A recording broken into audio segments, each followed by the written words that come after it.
Computers have come a long way in the last 100 years.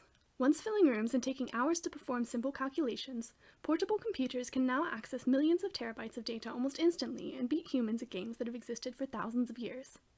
However, there are still some tasks that even modern computers cannot do.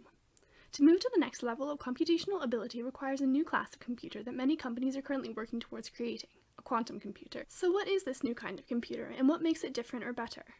Well, first I'll explain a bit about how our current computers work. Modern computers, or classical computers, basically function by the combined efforts of billions of very simple calculations in a language known as binary, which uses only ones and zeros to represent numbers. These ones and zeros are called bits and are represented by signals and transistors, which are like little gates that can open or close up to an electrical signal. A modern computer contains billions of these transistors, which are smaller than even some of the tiniest viruses.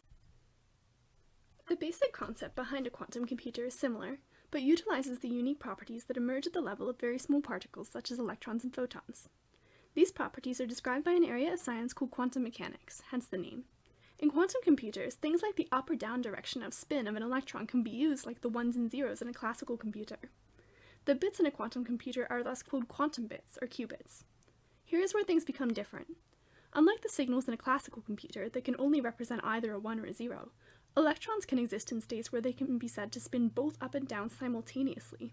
Wait, what?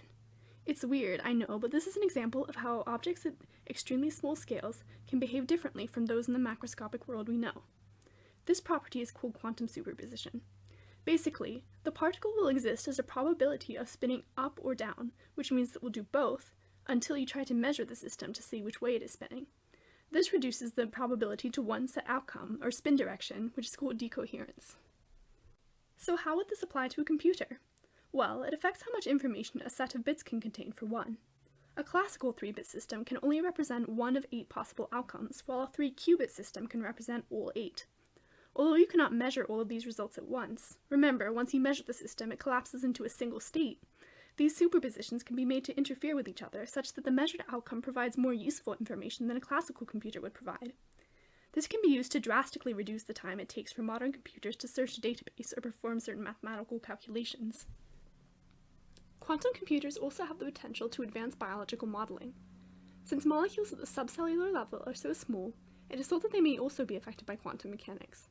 For example, the hydrogen bonds that hold together the 2 strands of DNA are thought to possibly contain protons in spatial superposition, which would be extremely difficult for a classical computer to describe.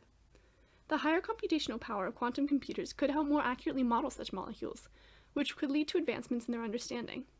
Quantum computers could thus lead to a surge in new medications, disease treatments, and more, and that is only one of their many potential applications.